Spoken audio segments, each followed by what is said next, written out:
Welcome to iDream media. So ఈరోజు మనం అరుణాదేవి గారి యోగాశ్రమంలో ఉన్నాము. సో ఇక్కడ అనేక రకాల మెడిసినల్ ప్లాంట్స్ ఉన్నాయనే సంగతి మనకు తెలిసిందే. మనం మెడిసినల్ ప్లాంట్స్ సిరీస్ అనేది చేస్తూ ఉన్నాము. అయితే ఈరోజు మనం మొదటిగా తెలుసుకుందాం ఏంటంటే మారేడు గురించి. మారేడు అనగానే సో జనరల్గా ఈ కార్తీక మాసంలో ఈ మారేడుకి చాలా విశిష్టత ఉంటుంది. ఈ కార్తీక మాసంలో శివుడికి దీన్ని సమర్పించినంతనే సో శివయ్య కరుణిస్తాడని చెప్తూ ఉంటారు. అయితే ఈ మారేడులో ఉన్న మెడిసినల్ వాల్యూస్ ఏంటి, వీటిని ఎలా వాడుకుంటే మనకు అనారోగ్య సమస్యలు తగ్గుతాయి, సో వివరాలు తెలుసుకుందాం. మనతో పాటు ఉన్నారు ప్రముఖ యోగా గురువు అండి, స్పిరిచువల్ గురువు అరుణాదేవి గారు. మ్యామ్ నమస్తే అండి. నమస్తే మ్యామ్. నాకు ఇక్కడ రావడం చాలా ఇష్టం. నేను ఎప్పుడు చెప్తా ఉంటాను, మెడిసినల్ ప్లాంట్స్ ఉంటాయి, అంతే కదా ఇలాంటి దేవుడికి సంబంధించిన ప్లాంట్స్ కూడా ఉంటాయి. సో ఈ మారేడు అంటే నాకు చాలా ఇష్టం మ్యామ్. సో ఏదైనా మనం ఒక కోరిక తీరాలి అంటే శివయ్యకి ఇది ఇవ్వగానే కోరిక తీరుస్తాడని చెప్తూ ఉంటారు. అయితే ఇది కార్తీక మాసం చాలా పవిత్రమైన మాసం, శివునికి ప్రీతికరమైన మాసం. సో తప్పనిసరిగా ఒక మారేడు దళం సమర్పించి ఈ మాసంలో మనం కోరిన ఏదైనా కోరిక అయితే నెరవేరుతుంది అంటారు. సో అయితే ఈ మారేడులో చాలా మెడిసినల్ వాల్యూస్ ఉంటాయి. సో వీటి వల్ల అనారోగ్య సమస్యలు తగ్గుతాయని మీరు చెప్తూ ఉంటారు. ఏం చెప్తారు మ్యామ్ ఓవరాల్గా దీనికోసం? మారేడు దళం చాలా చాలా చాలా చాలా చాలా మెడిసినల్ వాల్యూస్ ఉన్నాయి. చాలా రకాలకి ఇది ఉపయోగించవచ్చు. శివుడికి చాలా ఇష్టమైంది. ఎందుకంటే శివుడు ఆయన గరళం మింగాడు అని చెప్తారు. అంటే విషం కూడా ఆయన డైజెషన్ చేసుకునే అంత శక్తి శివుడికి ఉంది.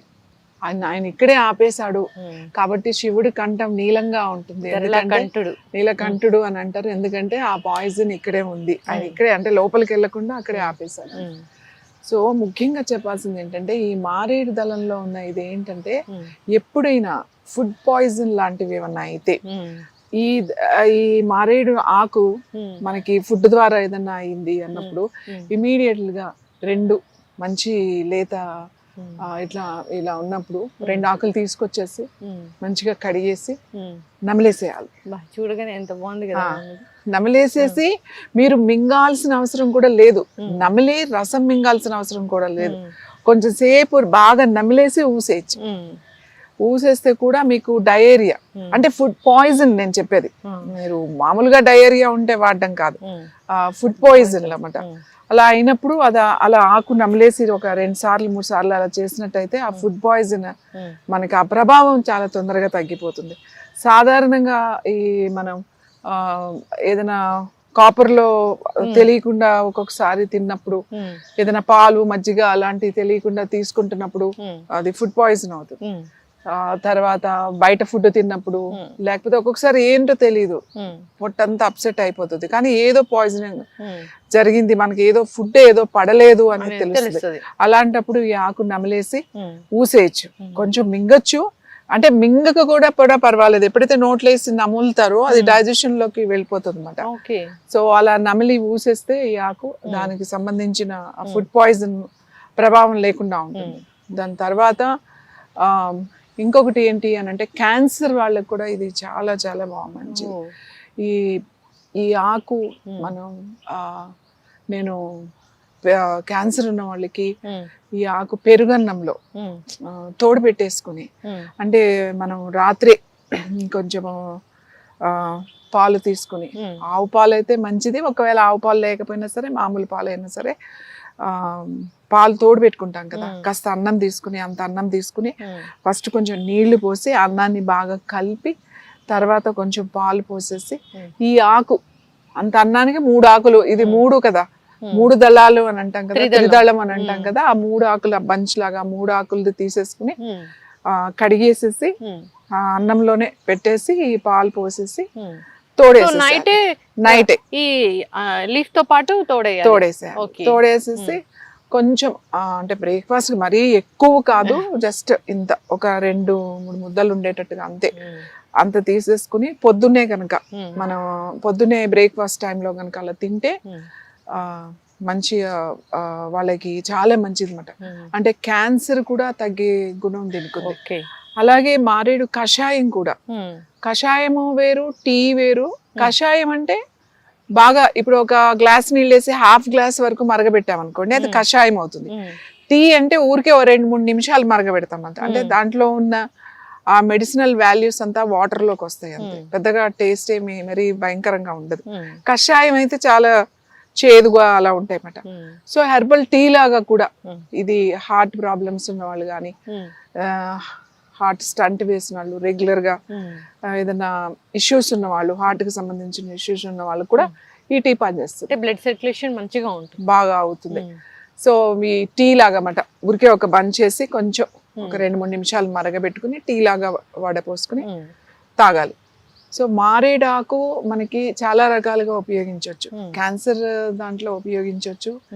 అలాగే మనం రెగ్యులర్ గా టీ తాగడం వల్ల మనకి మంచి మెడిసినల్ వాల్యూస్ ఉంటాయి. అందుకే 1 వీక్ కొంచెం మారేడాకు తాగండి, 1 వీక్ రావి ఆకు తాగండి, 1 వీక్ తులసి తాగండి, ఇట్లా చెప్తాం. ఏంటి ప్రాబ్లమ్స్ ఉన్న వాళ్ళకి, ప్రాబ్లమ్స్ ఆల్రెడీ సఫర్ అయ్యే వాళ్ళకి ఇలా తాగండి అని చెప్తాం.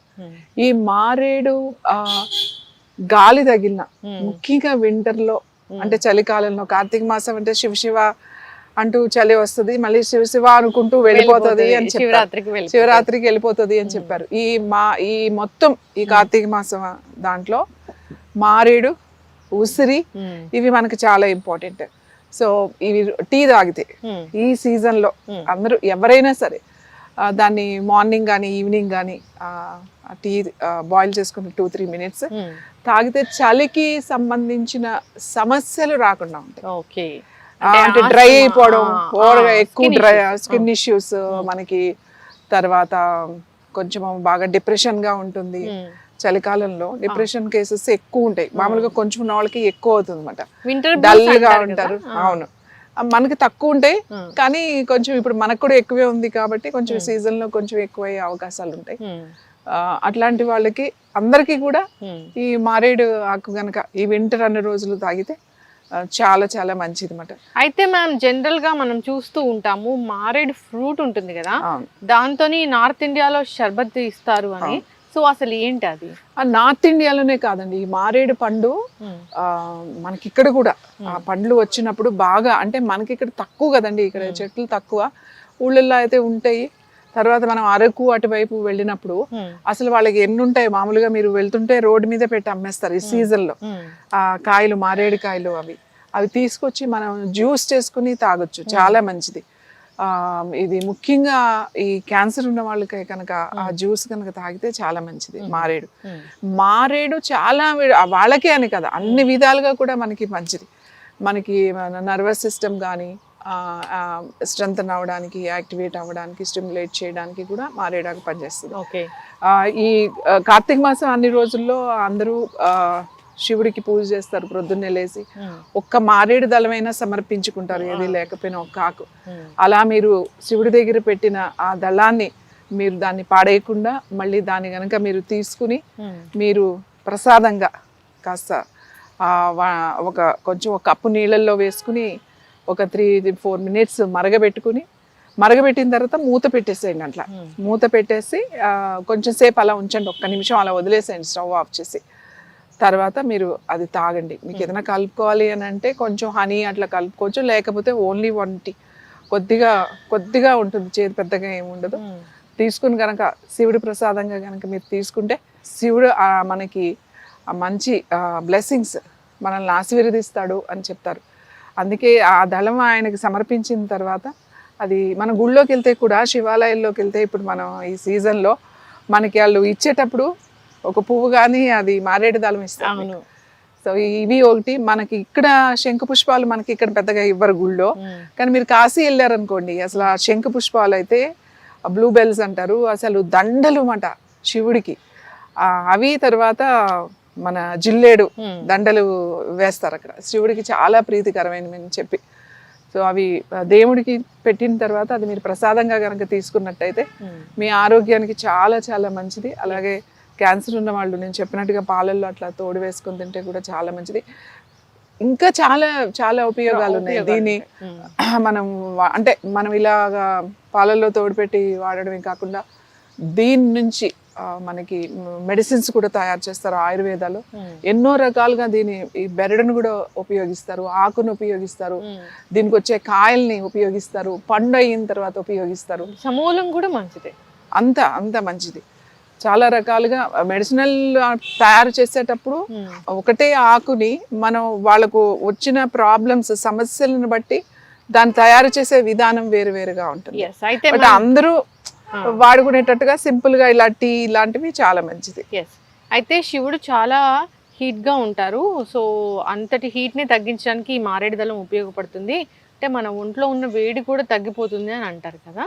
సో చాలా మందికి మీరు ఆయుర్వేదం ప్రకారం కూడా చెప్తూ ఉంటారు వేడి తత్వం ఉన్న శరీరం ఉంటుంది అని. అలాంటి వాళ్ళు కూడా తీసుకోవచ్చు, అందరూ తీసుకోవచ్చు అండి. వేడిగా ఉన్న వాళ్ళు అంటే కఫా బాడీ ఉంది తీసుకోకూడదు అట్లా ఏం ఉండదు. ఈ చలికాలం ఈ నెల రోజులు ఈ కార్తీక మాసం అన్ని రోజులు మీరు దీన్ని ప్రసాదంగా కనుక కొంతమంది అది గుళ్ళో ఇస్తే ప్రసాదంగా నోట్లో వేసుకుని నమలేస్తారు కూడా. అంటే ఇది మన ప్రసాదం అంటే ఇంకా ప్రసాదమే, అది తులసాకి ఇచ్చారా లేకపోతే ఏం ఆకి ఇచ్చారు అనేది కాకుండా అది ప్రసాదంగా ఇచ్చినప్పుడు భక్తితో దాన్ని మనం తీసేసుకుంటాం. ఎందుకంటే గుళ్ళో ఒకసారి ఇచ్చిన తర్వాత దాన్ని మనం ఎక్కడ పడేయలేం కూడా. గుళ్ళో ఇచ్చేది మెడిసినల్ ఇవే ఉంటాయి, ఏదైనా ఆకులు కానీ. గొప్ప సైన్స్ కదా మ్యామ్. నిజంగా తులసి దళాలు ఉంటాయి, మారేడు దళాలు ఉంటాయి, సో ఉసిరి ఉంటుంది. అసలు ఎంత ప్రతిదీ కూడా మెడిసినల్ ప్రాపర్టీస్ ఉన్నవి అక్కడ. మనం జనరల్గా ఊరికే పెడతాము అనడానికి అసలు ఏం లేదు. కోకోనట్ అంటే కోకోనటే, ఇంకా దానిలో ఉన్న ఆరోగ్య విలువలు పోషక విలువలు అంటే ఇంకా చెప్పలేనివి. ఎస్, ఎవ్రీథింగ్ ఈ సైన్స్. సో అందుకోసమే ప్రసాదంగా ఇవి పెట్టాలి, ఈ టైంలో ఇవి పెట్టాలి అని చెప్తూ ఉంటారు. ఒక్కొక్కసారి పులిహోర దద్దోజనం వాటి వెనక కూడా చాలా ఆరోగ్య రహస్యం ఉంటుంది. అవి కూడా నేను మిమ్మల్ని అడిగి తెలుసుకుంటాను. చాలా చక్కగా చెప్పారు మారేడు దళం గురించి, మారేడు విశిష్టత గురించి. క్యాన్సర్ తగ్గిస్తుంది, అంతేకాదు ఆల్కలైన్ చేస్తుంది బాడీని, ఇక హీట్ తగ్గిస్తుంది. మీరు అన్నట్లుగా ఏదైనా విషం ఫుడ్ పాయిజన్ అయినా అలాంటి విషం మన బాడీలోకి వెళ్లకుండా చేస్తుంది. ఒకటేంటి చాలానే ఉన్నాయి. సో మారేడు టీ తయారు చేసుకోవడం చాలా ఈజీ. మీరు చెప్పినట్లు కషాయము తీసుకోవాలని కోరుకున్నాం. ఈ వింటర్ అంతా శివుణ్ణి ప్రార్థిస్తూ ఈ విధంగా ఏదైతే మనం సమర్పిస్తామో వాటిని మనం ప్రసాదంగా తీసుకుని ఆరోగ్యంగా ఉండాలని కోరుకుందాం. చక్కటి ఇన్ఫర్మేషన్ మ్యామ్, ధన్యవాదాలు.